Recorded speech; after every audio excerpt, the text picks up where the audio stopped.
Everybody, welcome to the live stream. Sorry I'm running late tonight. I had a client that had some technical difficulties and sort of set me running late a little bit.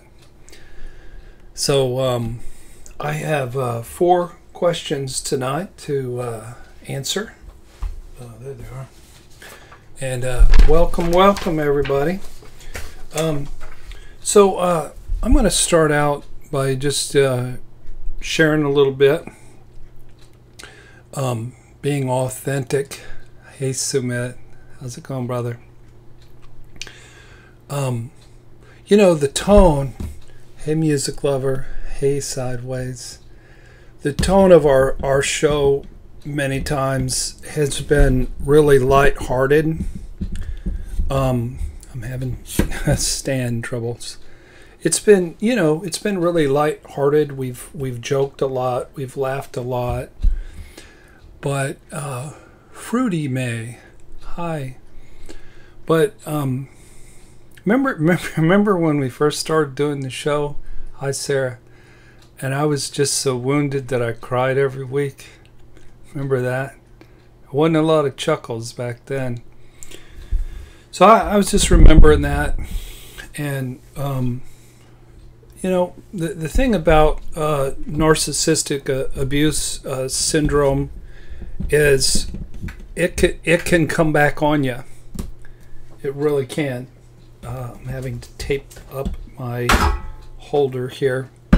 It can come back on you if you don't keep doing the healthy stuff that helped you get better. Things can stop getting better and start getting worse. And that's sort of the nature of it's the nature of humanity. Hey Megan, that when we stop hurting, we stop taking desperate measures of self-care. And when I was at my really worst, where I was working the hardest on my recovery process, man, I would lift weights daily, and I would run daily. Hey Jeffrey, hey Jeff, what's up? I know you.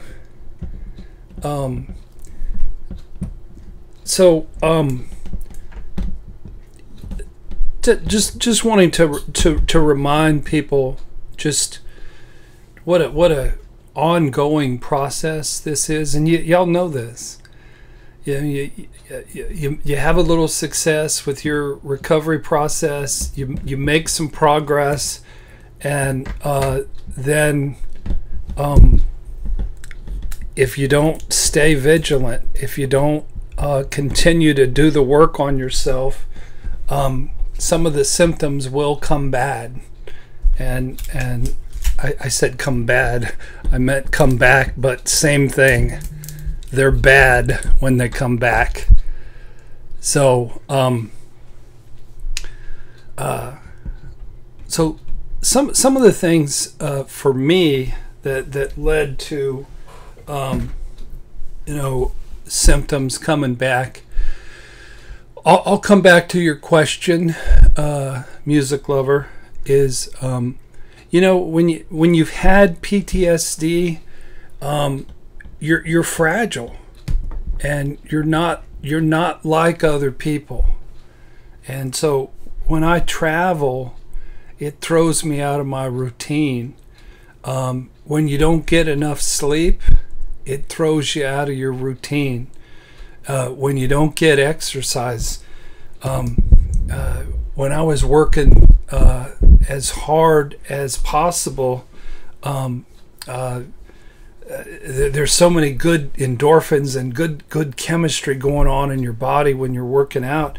But if you stop doing that, I've been sensing, I've only been working out like once a week because I don't have basketball here in Myrtle Beach. Hey Ellie, hey Kimberly Joy.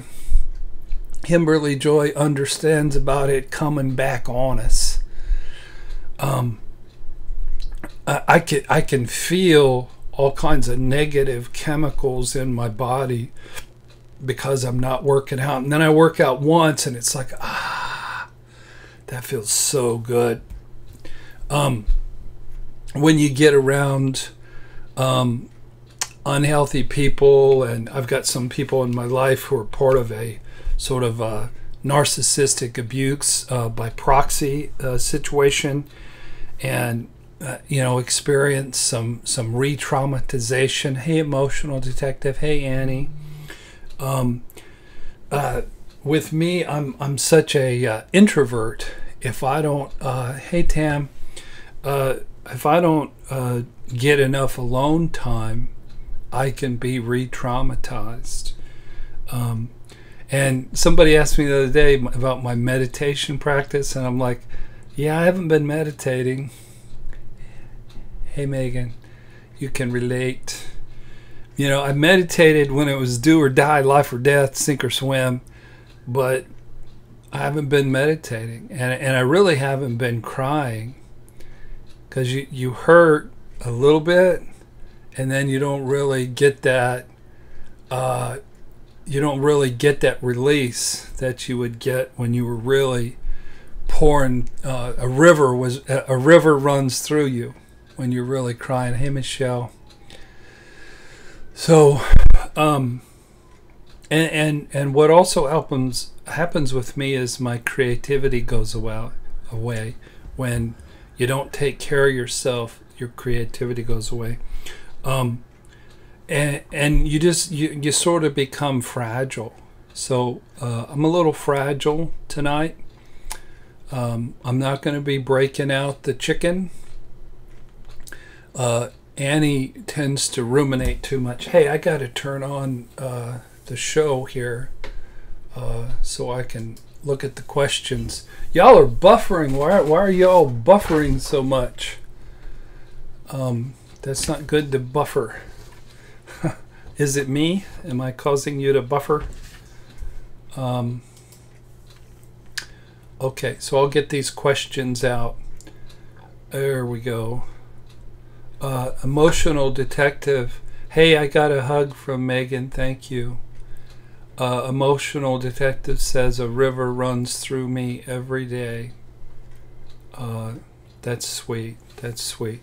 Now I got to move my camera to see the question, so we might have catastrophe here.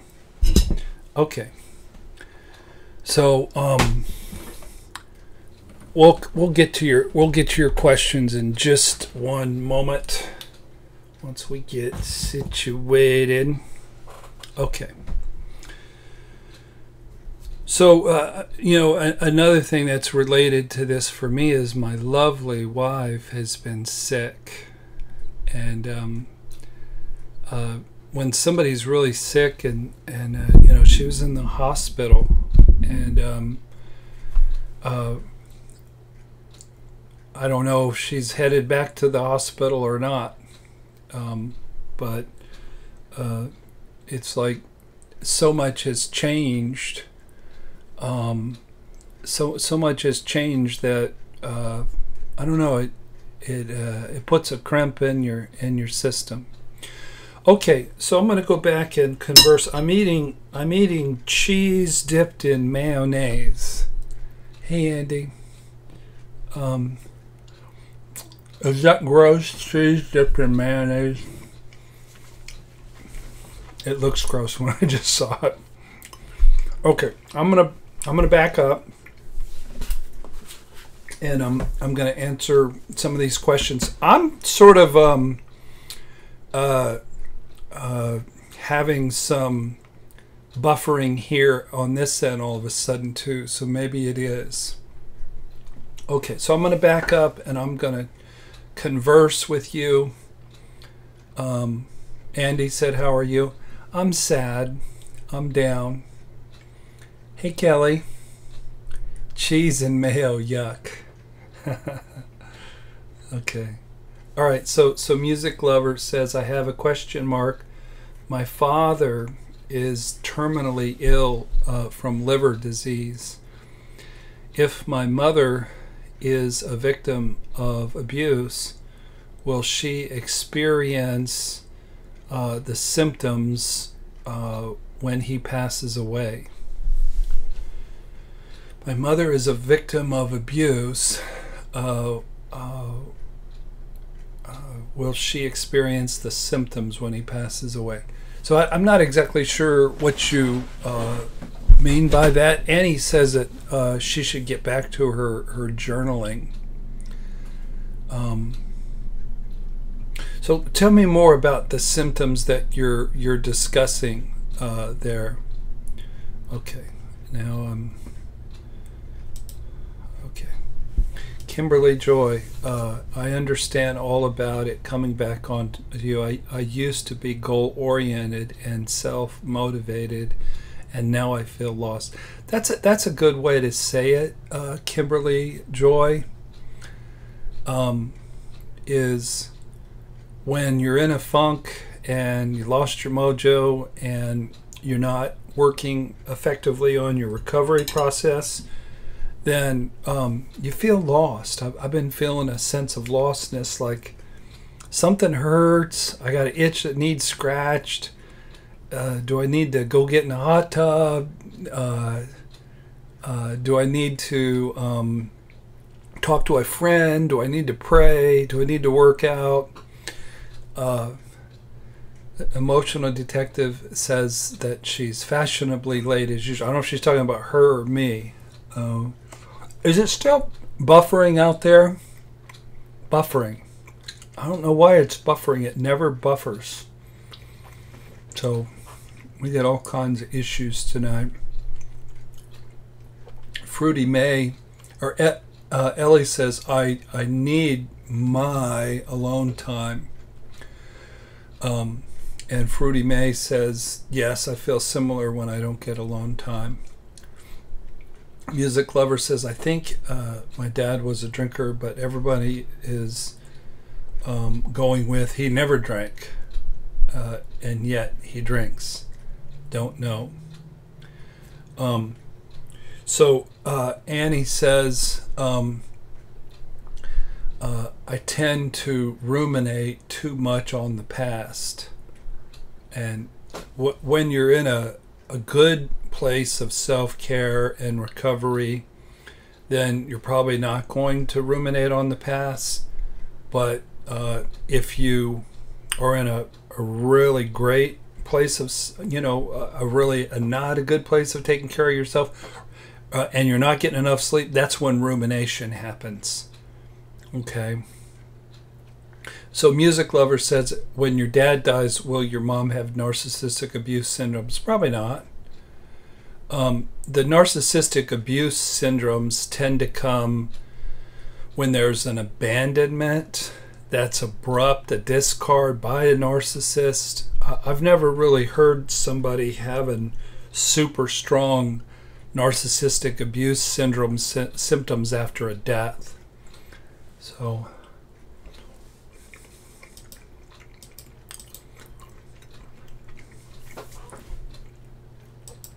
sorry, I'm having trouble navigating. Emotional Detective says, hugs to Renda, hope she's watching. I'll get in touch later. Tam says, Mark, is it possible for a parent to have both codependency and narcissistic personalities? That's really interesting. That's an interesting question. My mother had strong narcissistic tendencies, but in life she was a rescuer. She was the Center Township trustee, or the chief rescuer in the city of Kokomo. And so yeah, I don't think you can interpersonally have a lot of codependency when you're a narcissist, but you can certainly be a rescuer. Absolutely. Stacy, the sparkling star, has all kinds of hearts and waves and all kinds of yeah, Kokomo, Indiana, that's where I grew up. Kokomo, Indiana. Andy, who's a very smart guy, says narcissism is a form of codependency in that they need to have a primarily supply. So codependency is you're getting supply elsewhere, rather than you learn how to supply yourself. Who is that the lady who wrote that book, Becoming a Narcissist Nightmare? Her name is on the tip of my tongue. You guys know who it is, but she talked about self-sourcing, and that's good stuff. Oh my God, that's where my ex-girlfriend Narc lives. Kokomo, Indiana is filled with narcissists. What can I say? It's narcissist central. Susan A. says, my father was an alcoholic and my mother was controlling and showed no love. I'm sorry, Susan. Sideways says, what I really need is a belief system. I'm no longer religious, so I'm not sure where I'm going in life or how I'm going to turn out. I do have this channel and Coda and EMDR. You know, recovery is a belief system. It's a paradigm. We believe in healing the inner child. We believe in not being addicted. We believe in loving ourselves. We believe in recognizing narcissist. We believe in a lot of good stuff. So to me, my recovery sort of is my belief system.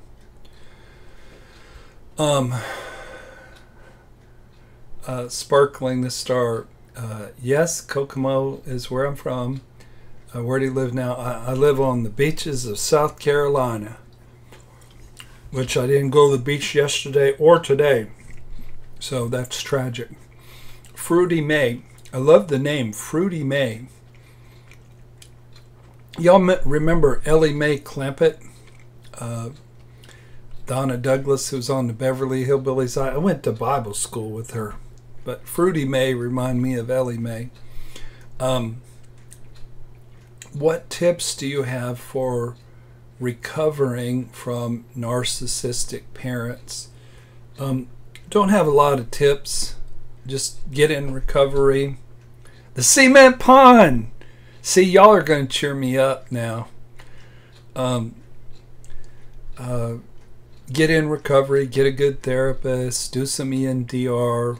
Watch a lot of videos. A lot of videos. And cry a lot.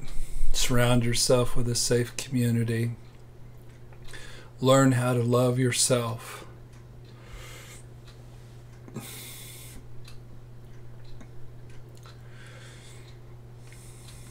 Stacy, the Sparkling Star, says she loves the beach. Andy, I got hoovered last week, first time after 10 months of no contact. Part of my brain was excited. It really is like an alcohol addiction. You gotta pour the drink away quick when somebody offers. Okay, well, Andy, thanks for sharing. It's possible to get hoovered, and I'm glad that, you know, your brain got excited, but you got away from the hoovering. You didn't get hoovered all the way in. You just got hoovered part of the way in. Ellie Mae and her critters. She had lots of critters on the show. That's right. Y'all remember. And Jethro Bodine, where you'd have a bowl of cereal. We'd have a bowl of cereal about as big as my head. That was funny. Emotional detective doesn't know what we're talking about. we're talking. We've been talking a little bit about the TV show, The Beverly Hillbillies. And if you didn't grow up in this country, then maybe you don't know what the Beverly Hillbillies are. So, sideways, I'm just not sure I know what unconditional self-love feels like. I'm very in touch with knowing I'm enough. You're in touch with knowing that you're good enough. Unconditional self-love, that's a hard one. I don't believe in unconditional love in romance. I've never seen it happen. Never will happen. There are conditions. But, oh, Andy hit the delete. He didn't get hoovered. He almost got hoovered. Good work. Good work, sir. It's just we all have so much shame. It's just really easy to, even in recovery, if we only have this much shame, that's pretty good, versus we started out with this much shame. And then if we're in a bad place in our recovery, it might be like this. But we don't know how to do it unconditionally. But the wonderful thing is shame is very treatable. So, all right. I thought there was a knot in there somewhere, Dan. So, Elizabeth, I'm going to answer your question, then I'm going to get to these questions here, which I've misplaced, evidently. There they are. Okay. Elizabeth, is it possible that I have dissociation, like I'm not very much in contact with reality? I see it through a glass. None of us are really horribly connected to reality. We see reality through our looking glass. Some of us are more aware than others. But that isn't necessarily dissociation. That just might be, filter and denial. So we all see the world through our own shades. What you're describing there doesn't sound like dissociation to me. Y'all are just jumping in with all kinds of questions and comments, so I can't get to I'll get to those, but here we go. Megan, is there a way to take care of yourself when you're around a narcissist? It's really hard for really off and on for about 12 years.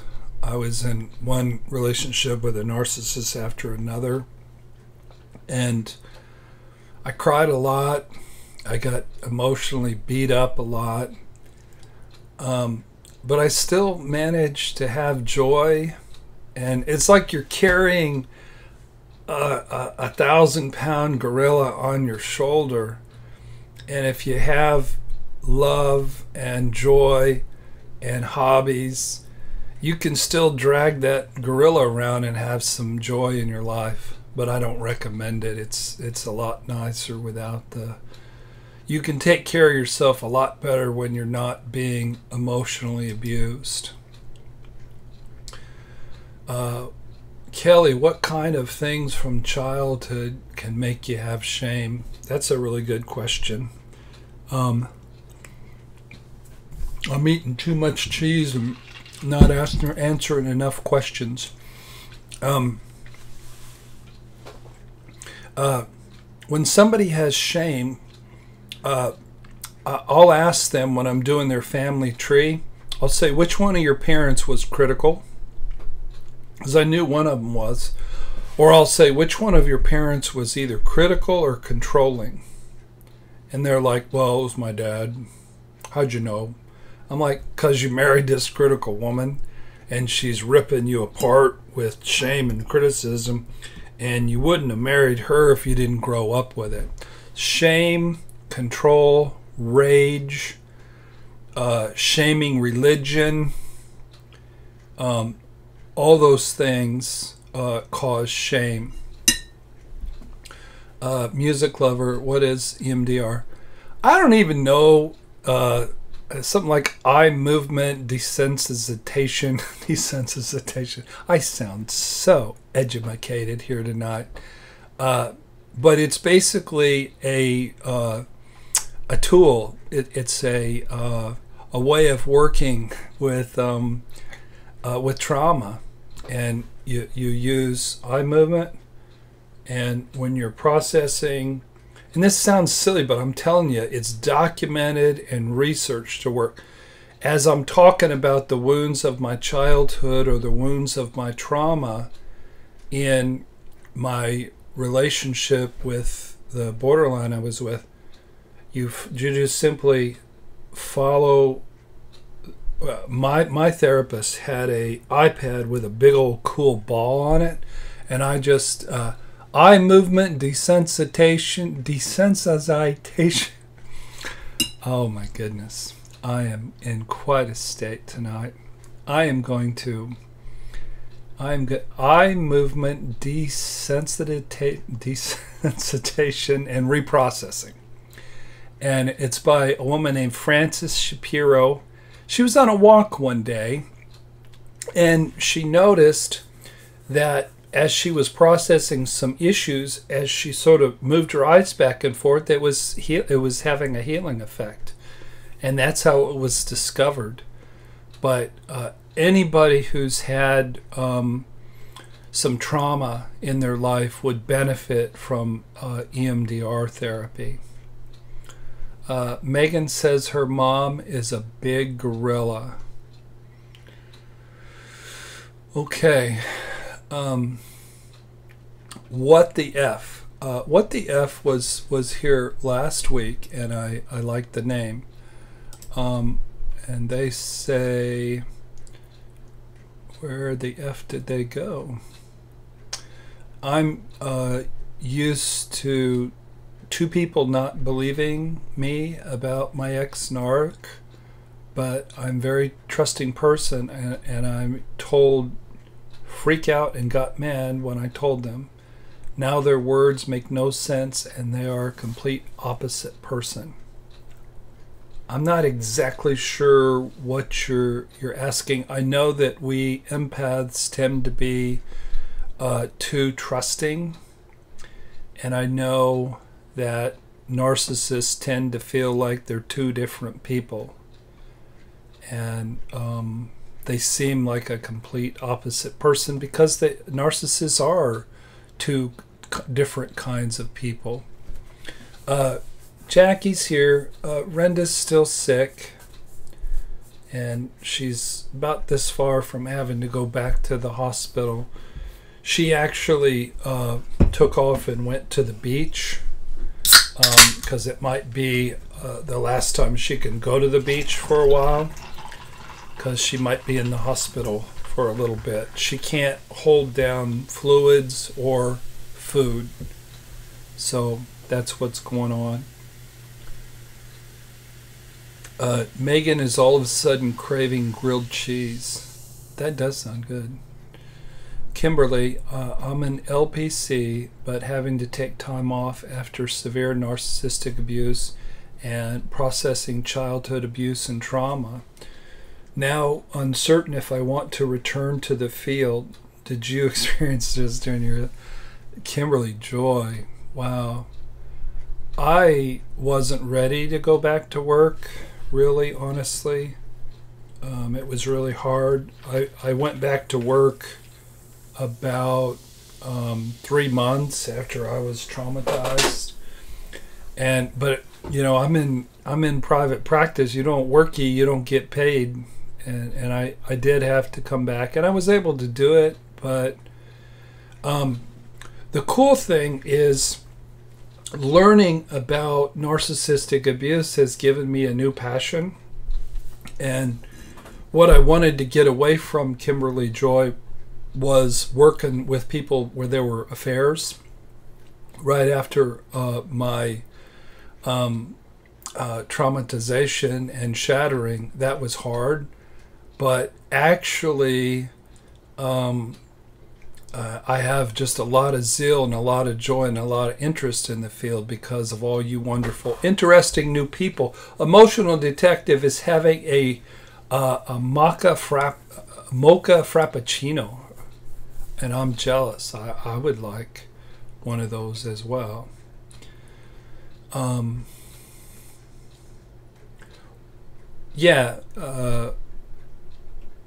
So Fruity May says it feels like both a blessing and a curse. I wasn't following that part. Which part? What you were talking about with the blessing and a curse?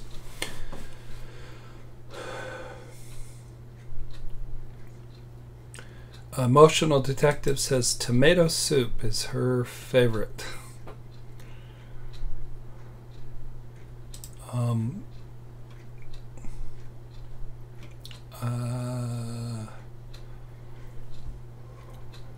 I'm having a trouble here. Music. My father was detective, but was controlling.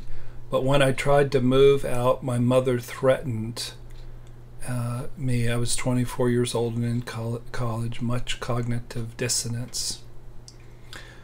Kimberly Joy says, "Thank you, Mark. I will likely return when I've given myself the compassion and healing time I've given clients." Yeah. It made me a much better therapist.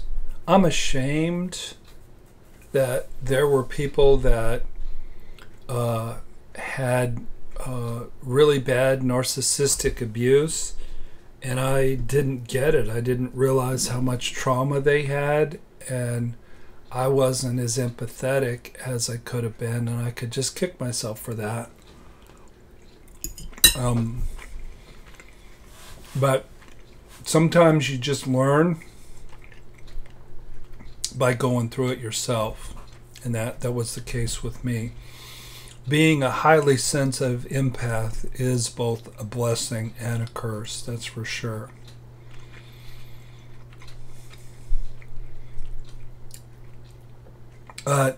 Jackie, we started about 15 minutes late, and I can only go to 9:30 tonight because I've got a new client from California I got to see. I sort of had to shift things around to make things worse tonight, but I didn't want to miss the show. Megan, how do you get started getting better from narcissistic abuse? A good thing to do, Megan, if you haven't done it, is to read the book Psychopath Free. I don't feel very funny tonight, music lover. Read the book Psychopath Free by Jackson McKenzie, and that's what sort of turned things around. Watch a lot of videos. Find a good therapist who knows something about PTSD. You don't need a genius therapist, the best therapist in the world. Kelly, did I miss your question? Like I said, I was having trouble following here. So yeah, could you repost your question, Kelly? Cause I missed it. I am so sorry. Yeah, repost. Okay.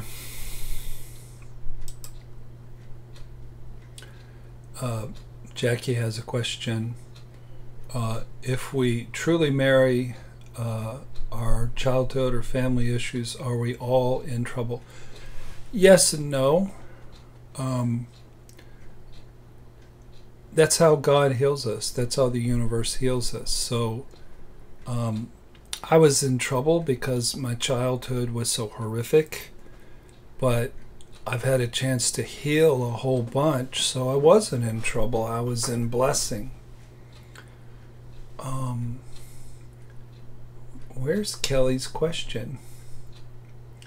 Did you repost your question, Kelly? My bad, I can't find it. Sideways, I am often very tender after something traumatic goes down. Feeling worthy can be such a guilty trip, even if I know what happened wasn't my fault. Usually I have been in between jobs. Okay, Kelly, I have wondered about shame. How do you know if you have a high level of shame? What are the symptoms? Well, there's sort of, I have an itchy back. I've got this really cool back itcher. Here's my back itch. Even when I'm not trying to be goofy, I can't help it but be goofy, but my back itches. All right, I'm going to get it underneath my shirt here so I can really,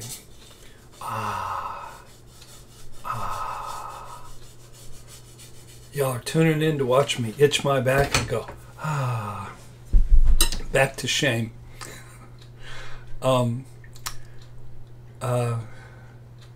What are the symptoms of shame? Well, there's sort of two kinds of shame. There's the internal variety of self-loathing, depression, low self-esteem,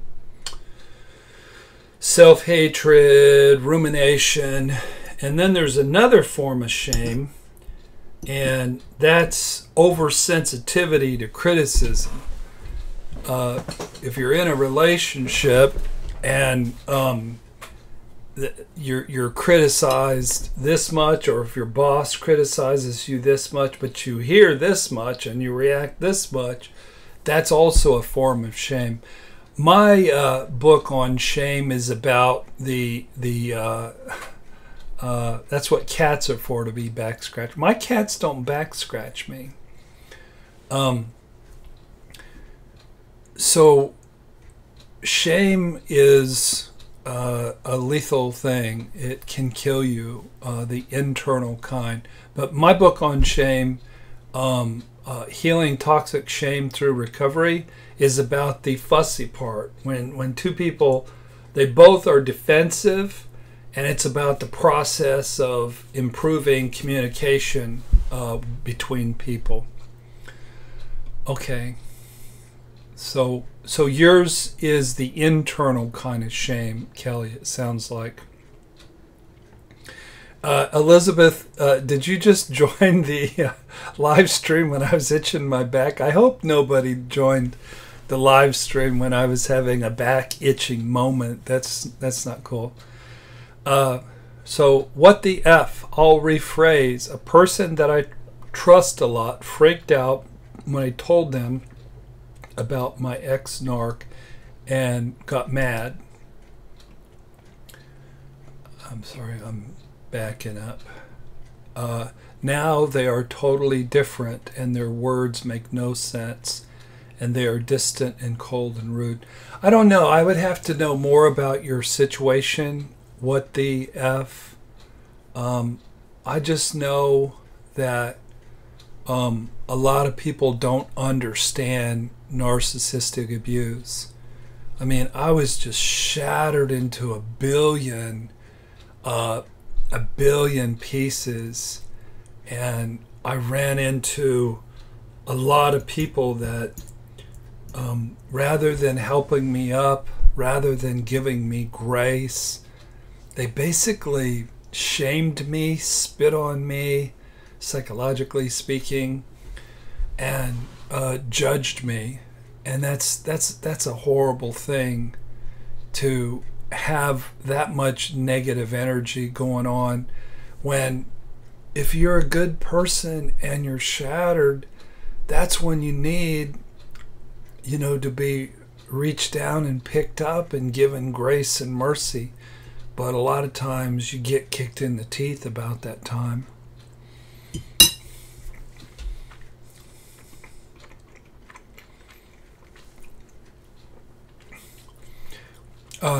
Kim Van Note recommends John Bradshaw's excellent book, Healing the Shame That Binds You.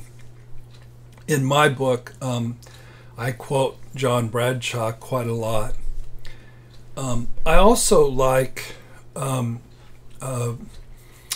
what's her name, Brene Brown. Her books on shame, they're not quite as gritty or as detailed as John Bradshaw's books, but she really does a good job of addressing shame. I'm reading her new book now. What's it called? I think Braving the Wilderness, I think is what it's called. Let me look here. Her new book is called Braving the Wilderness. Shoot.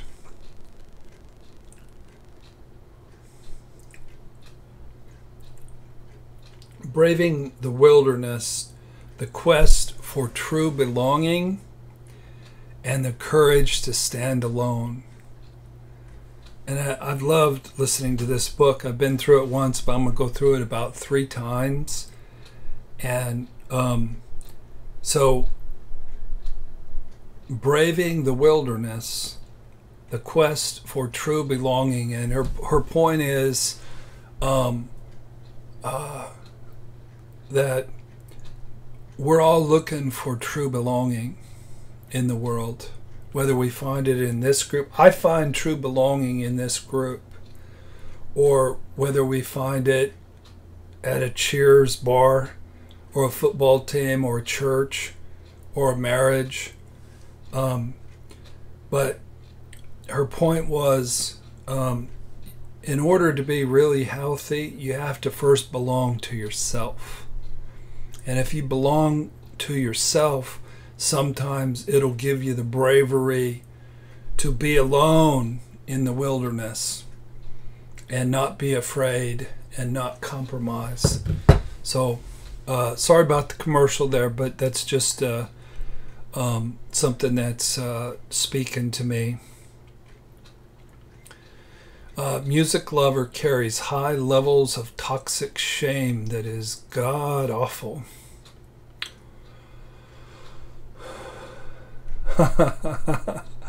Andy says his voice sounds like H.G. Tudor's, and he gives himself the creeps. That's funny. Music lover thinks I'm part comedian. I don't know. You guys bring out the joy in me. That's what I'm saying. Okay, now listen. I'm going to get to these questions. And if you have other questions that you want me to tackle, then I will get to those as well. But let me deal with these 4 that came in, and then we'll catch up in a little bit here. This is by K. Hilly5, and I noticed that you are on the show tonight. I saw your name saying hey, so, and she, I think it's she, it could be he. With this white beard, I can't tell if I got mayonnaise all over my face or if that's my beard. Can these happen, these symptoms of narcissistic abuse, even while you're with the narcissist? I experienced many of these while I was with the narcissist for 10 years. I did almost every day, also during the relationships. Then she lists like 2, 3, 4, 5, 6, 7, 8, 9, 10, 11, 12. Just pretty much all of them except for one. Every single one I experienced while with the narc the last 2 years, and still do some 4 months out. Is it normal to experience these symptoms during the long-term relationship? Also, my narcissist was a greater elite. I've heard of a greater narcissist, and this person was a greater elite. They were a narcissist, and was very abusive and seemed to be like a sociopath, a very heartless man. So yeah, Hilly, absolutely. I didn't probably emphasize that enough in that video, that these symptoms can happen not just when you've been, abandoned and discarded, but they can happen when you're in a relationship with a narcissist. Absolutely, positively. And I didn't say that. And it's like living in a war zone when you're stepping on landmines and pardon my language, being mind fucked on a daily basis. It's really hard. This is from Anne, and she says, "Hi, I may have missed the reply on living with betrayal. My spouse is remorseful for his years of infidelity. But how do you learn to live with the constant suspicion, at the same time recover from the emotional pain?" She also asked Mark, can you discuss ways to manage the emotional pain from marital infidelity? Renda wants to come in, and she brought me a mocha frappuccino. Yes, dear. You can come in and say hi and bring me a mocha frappuccino. How sweet. So you'll get to see Renda and say hi to her here briefly. She's coming with a beverage for me. Oh, here she is. We'll say hi to the people. Hey, everybody. Do I get a stroll? Thank you. Hey, guys. So, can you talk about what hurts? Oh, my stomach hurts. You got a sore tummy? Yeah, the sore tummy. Hope you enjoy that. A mocha frappuccino. I have a good wife. So you gonna get better? I'm gonna try to. Okay. So you can see that Renda's not quite herself. She doesn't have her perkiness about her. And when her perkiness goes, then my perkiness is soon to follow. But thank you for this. It's awesome. I was watching. You were watching. People are praying for you and thinking about you and sending you love. I miss you guys. I really do. I hope to be back to the show real soon. I announced that I'm retired and letting her run the show. And then every week you're like looking forward to Renda, and you get this knucklehead wearing a cap drinking frappuccinos. I'm going to go lay down and watch the show. Okay, all right. Bye, guys. This is pretty good. Okay. What? Where are we? Everybody's saying hi to Renda. Hang in there. God bless. Music lover. It's such a strange phenomenon. It's like you can't even explain narcissism. It's so weird and diverse and complicated and frustrating. It really is. You know what really bugs me is when you first start talking about PTSD, everybody starts talking about warfare and veterans. And I don't want to belittle veterans because, you know, they experience horrific trauma. But by far the number one cause of trauma in the world is being in a relationship with a narcissist. And people call it a breakup. Oh, they went to a breakup. No. Somebody came along with a gas can, they poured gas on you, and they lit you on fire. And then they ghosted you and disappeared. That's not a breakup. That's emotional trauma.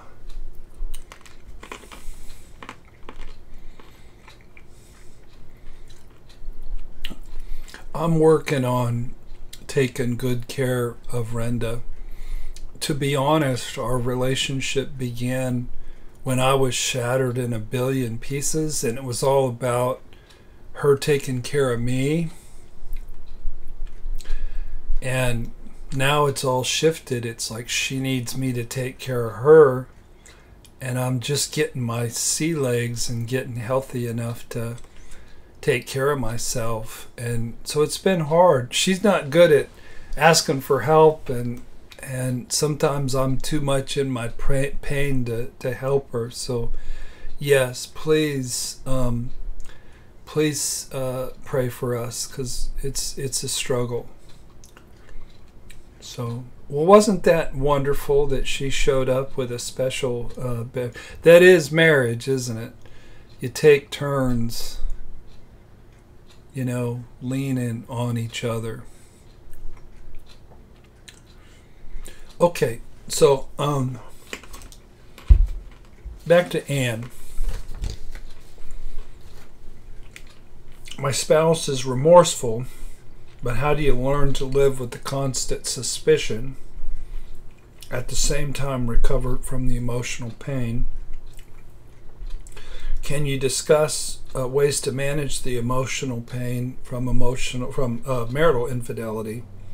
We have been trying to rebuild trust, but I always wonder if he's being faithful. So there's sort of two truths, and they sort of come at each other from different direction.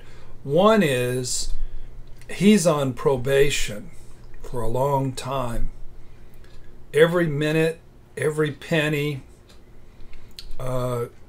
needs to be accounted for. He's guilty until he's proven innocent, and it's going to take some time to regain trust. I had a fella who acted out, and money was at the root of his sexual addiction. And he walked around for 2 years without credit cards with $1 in his pocket. And the $1 was to put in the basket at Sex Addicts Anonymous meetings. So he was accountable. You in life, if you're not doing your job well, you might get put on probation. If you act out sexually, you're on probation. What happens when you're on probation? You lose privileges, you lose freedoms. So somebody who's acted out, you got to have the password to their phone, you got to have the password to their email, and they need to account for every second, and you should have a tracker on their car. Now, does this sound like I'm being paranoid? No.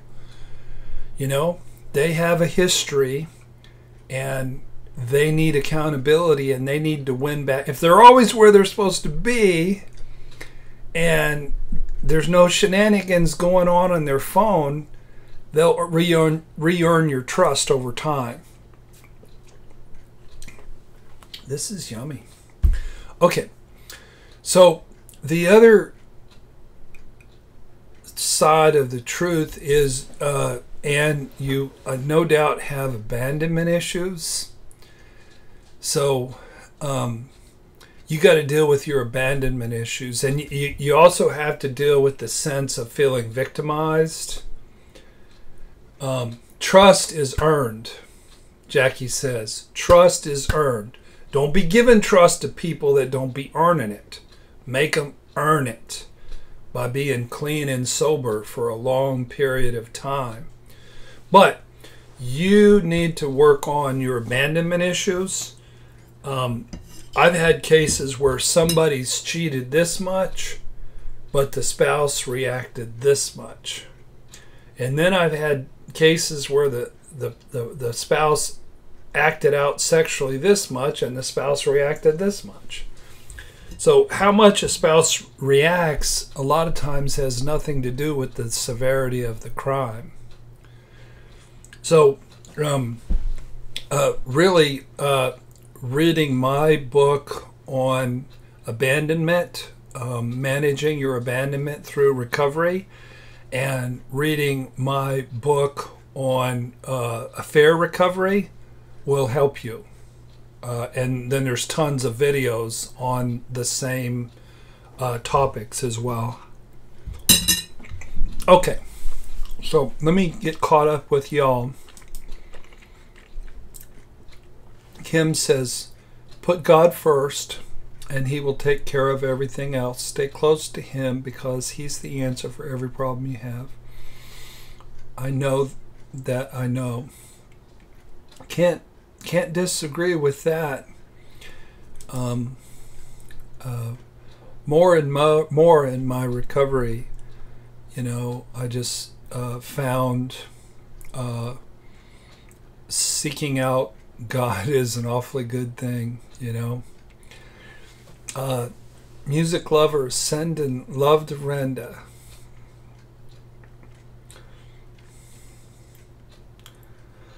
Andy says that he used to give his trust away blindly, but not anymore. Yep, me too. What I did was, I was in integrity, and I was clean and sober. I had acted out 10 years ago, but I had long since been clean and sober. So I projected onto the borderline. I always tell the truth that I don't flirt and act out, so she must be clean and sober. And she was dirty. She was dirty. And I projected my cleanness and my recovery onto her, to my great destruction and detriment. Hey, US Mail 9112001, I'd like to mention you on the show.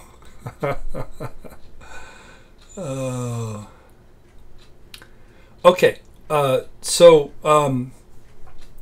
I'm going to answer another question here, but I hope that helps Anne. I don't know that Anne is able to watch the show.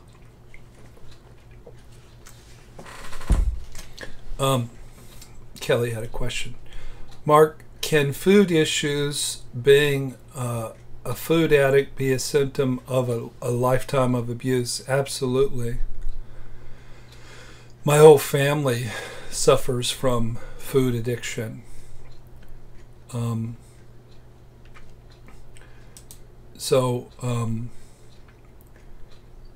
Yeah, and it came from abuse, and it came from abandonment. Okay, so now I have a question from Music Lover, who's on the show. And she just said, Mark, you're a wonderful person. I hope you know that. We love you and Renda. Well, thank you. Food is comfort. As I drink my Frappuccino. It's like a milkshake. Music Lover, my sister has malignant borderline personality disorder. She has all of these symptoms, plus she has a major drug addiction. Wow, I can feel she is dangerous. If I get near her, I'm completely, utterly uncomfortable. She didn't stay in treatment. She, honest to God, is just like my ex-narcissist. I feel like she's misdiagnosed. Is that possible? She can be quiet like my ex-covert narcissist, but I get a scary feeling around her. It makes my chest get tight and my stomach feel strange in the pit of my stomach, and it's horrible and triggering. So here's the thing.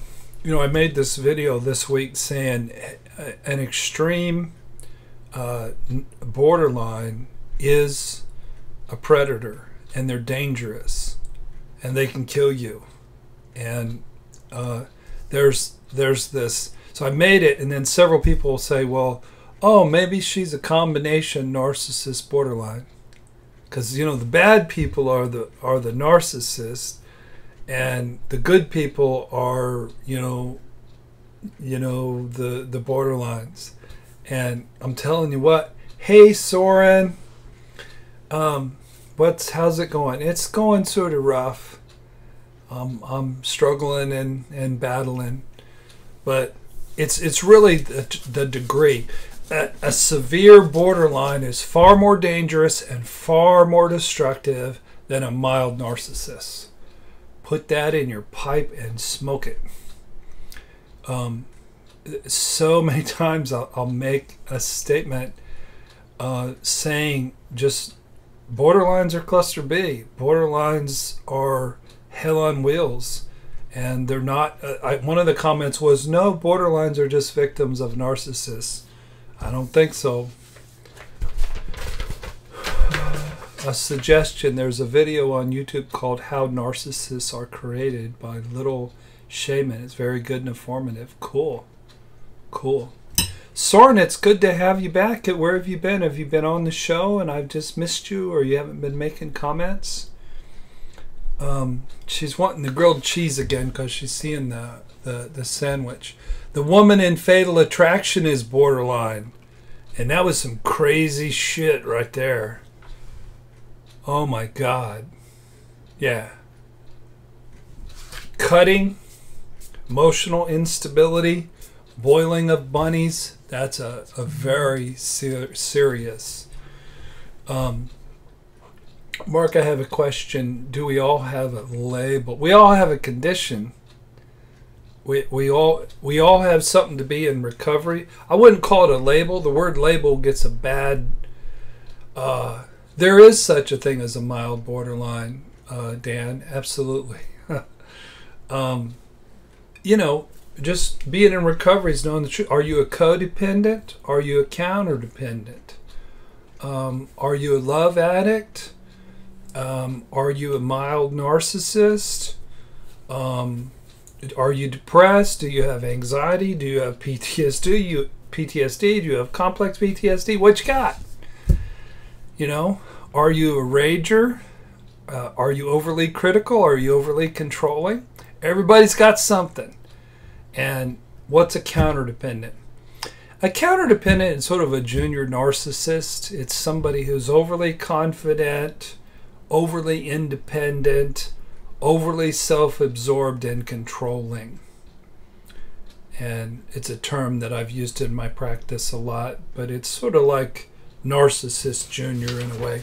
Okay, I got one more comment question. It's from Sideways. What is normal? There is no normal. There is no normal, Kate Nadine. A narcissist in training is a counter-dependent. Sideways says, at times I become more angry with the flying monkeys than the narcissist. Isn't that the truth? Oh my God. That's true. Of course, Trump supporters come to mind, but also closer to home as in my workplace. I'm doing my job with a scanning eye, trying to read the demeanor of those around me. Granted, I'm not a pure empath. I do have some narcissistic traits. Sometimes I do project my faults upon those who attack me, and I carry conspiracy theories around about what people are scheming against me. The business world, white collar or blue, is full of politics and Darwin theorists. I fear my adversaries have the upper hand and that achieving self-esteem would make me delusional. Well, achieving self-esteem, Dan, wouldn't, I don't think it'd make you delusional. Am I just believing what I wish were true about myself? Self-esteem is an inside job. It's not determined by exterior things. And that's what I loved about this book by Brene Brown. She says, I belong to me, and that's what we're talking about in recovery, is learning to love yourself and to have a sense of belonging within yourself. And then, you don't become invincible, but you get stronger.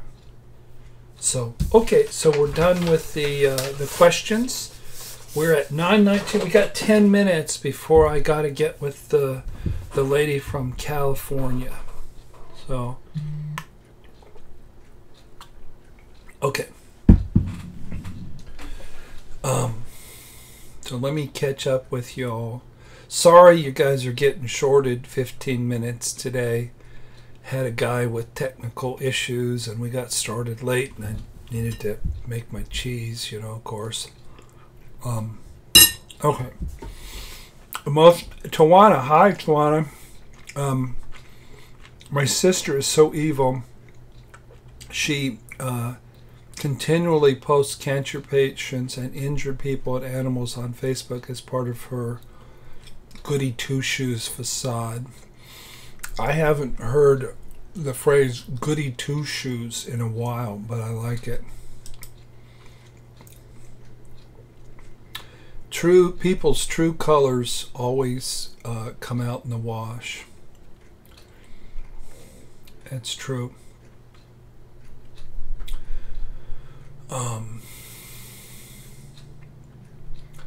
I love watching the people that like to act like they're perfect and that they have it all together. I think they're they think they're fooling others, and they're not fooling anybody. Megan, thanks for explaining Mark, my mom, who's a narcissist who loves Trump. Man, we live in dangerous times. We live in dangerous times. Sharon, what causes borderline personality disorder? Severe abandonment in childhood, sexual abuse, being overly enmeshed with your mother, physical abuse, all of those things, but especially the early abandonment, because there's this ravenous little kid at the core of a borderline that just, searches and longs to be filled, which sounds, very much like a narcissist. Okay.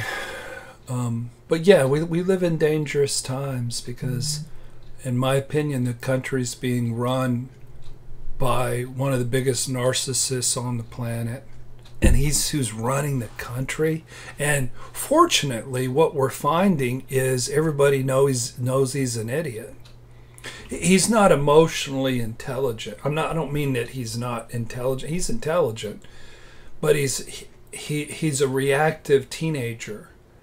And I don't believe already his presidency is off to just a horrific start for him, because he's not presidential. He's not a mature man. So thankfully, this guy is so narcissistic that he's going to make himself a very ineffectual president. Sorry for talking about politics, but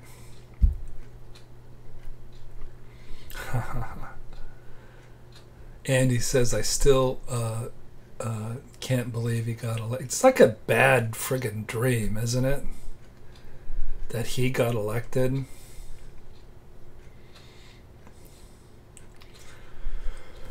Kelly's in her chair under her blankie because she's chilly. Hey, guess what? So our back patio is done, and the palm tree is there, and I got this this light that it shines a light all into the woods and on the palm tree, and there's a light in the hot tub. And when I step out on my patio, I step into heaven, and it's such a sanctuary, and it just makes me so happy. I got a couple mums and put them out there, and I just feel so blessed to have a sanctuary. Did somebody call Mark a narc? Let's check that out.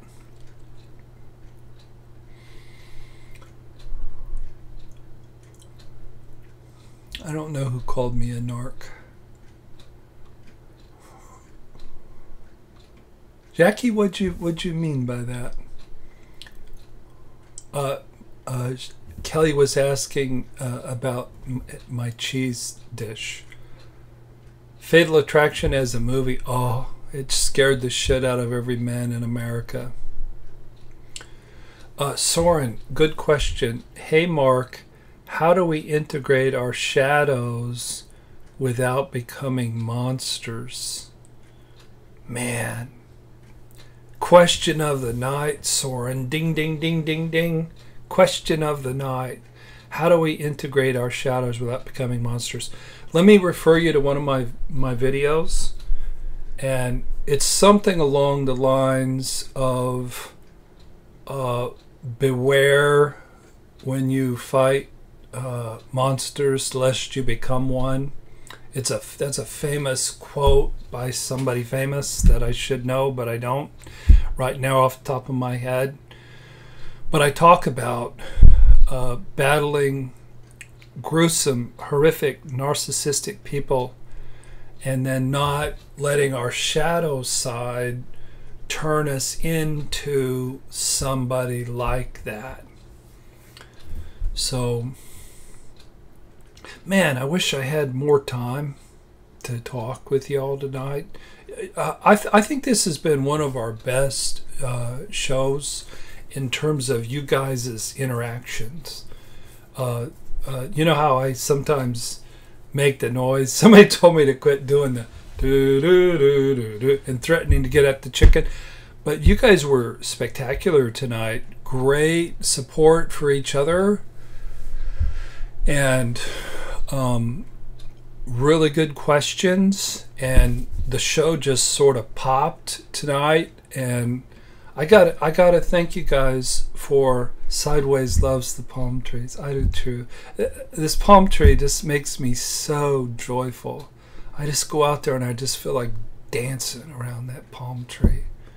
You know, when you've been down, you've been beaten, you've been counted out, and then God gives you a palm tree, man, you just want to dance around and be happy. So thank you for Tawana has a question here. I'm dating somebody new. He's super nice and he's a therapist, and I've been working less on myself, though. Am I making a mistake? I don't know, Tawana. When you get dating somebody, sometimes you do work on yourself less. But don't, just because he's a therapist doesn't mean he's not scary. So I don't know. Search your soul. Surround yourself with your people. Get your 4 best friends in a room and take a poll as to do they like him. All right? And if they all say run, then run. If they all say thumbs up, still keep your eyes open, because maybe they're wrong, but feel better about it. Hannibal Lecter was a therapist, just saying. He was a psychiatrist. At one point, there was the guy in the back of the car with his head chopped off in a bottle, and he said, oh, well, just as well. His therapy was going nowhere. Oh, my God. Andy said Hannibal Lecter was a therapist, and Soren said that he was a psychiatrist. He was voted the #1 villain in the history of television, history of movies, not television. What time is it, folks? It's 9:29. We have 1 minute. Tom Petty, I believe, suffered from depression, and I think he wrote a song or two. I bet those are good songs. Kim says we live in dangerous times, but it's not all Trump's fault. Not that. You said that. Read Revelations. It does seems like things are dangerous in the world. Sarah says her bucket list is to have hearts of palm. Elizabeth said she watched the live stream in my backyard, and it shows the palm tree. So the last 2 videos I made, I did on the back patio in front of the palm trees. So Music Lover says you can't find any good therapist anywhere. You could work when Renda gets healthy. You could work with her, and we also have an intern at our practice who has lower fees. But if you're meaning somebody that was like, it's okay that you were super late. We started a little bit late, Tawana. you know, if you need like a really super duper, super low cost therapist and you don't have insurance, what I've found is you can teach your therapist about narcissistic abuse. There's a lot of sincere therapists who know a little bit about PTSD. And if that's all you can afford, I go to a therapist. I paid $12 to my insurance, and she's not great, but she's caring, and she's open, and she's supportive. So Sideways says, was the palm tree something you bought? Yeah, we bought 3 palm trees. And I got in trouble because I wanted 3 and Renda wanted 2. And in my counterdependency, we ended up with 3 when she sort of wasn't looking. So y'all rock. This was a really great show tonight. I got my back scratched. But I better get on to the lady in California because she's going to think I'm a goofball and running late. Are they expensive? Renda charges $100, but she sometimes will lower it to $75. And Jen, I think, charges $85, but probably would lower it to $50. Jennifer Dorr with Family Tree Counseling, and she's really, really, really good. So, tell Renda to get better. The palm trees look good. I got a palm tree in my hat here. So, anyway, love you guys. Look forward to doing the show next week. Sending you blessings, and thank you for helping me tonight.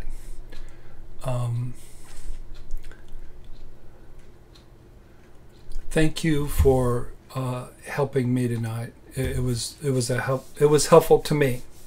Okay, I gotta run. God bless.